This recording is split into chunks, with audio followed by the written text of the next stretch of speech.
இந்த ஒரு கடினமான சூழ்நிலையில் இந்த வீடியோவை போடுறோம்.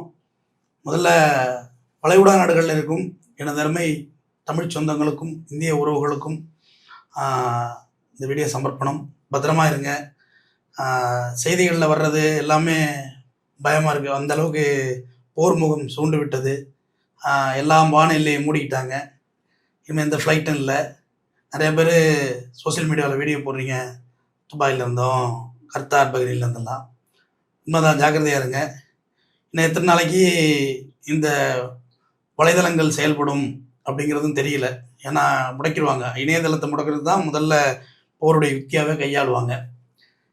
எதை நாம் செய்யக்கூடாது, எது நடந்துடக்கூடாது என்று நினைச்சோமோ அது நடக்க ஆரம்பித்து விட்டது. அமெரிக்க அதிபர் டொனால்ட் ட்ரம்ப் ஒரு பதவியேற்றதிலிருந்தே வன்முறையை தூண்டுற மாதிரியும் எல்லாரையும் ட்ராப் பண்ணுற மாதிரி தான் பேசிட்டு வந்தார். அது இன்னைக்கு நடக்க ஆரம்பிச்சிட்டு.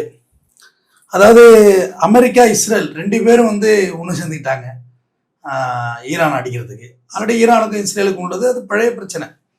ஆனால் அது பிப்ரவரி மாதம் பேச்சுவார்த்தை நடத்துகிறாங்க. 3 முறை பேச்சுவார்த்தை நடந்தது. அதில் பேச்சுவார்த்தையில் சுமூக உடன்பாடு ஏற்பட்டது. ஜெனீவாவில் தான் கடைசி பேச்சுவார்த்தை நடந்தது. ஓமன் நாடு தான் அந்த பஞ்சாயத்தை முடிச்சு வச்சது. அதில் ஆல்மோஸ்ட்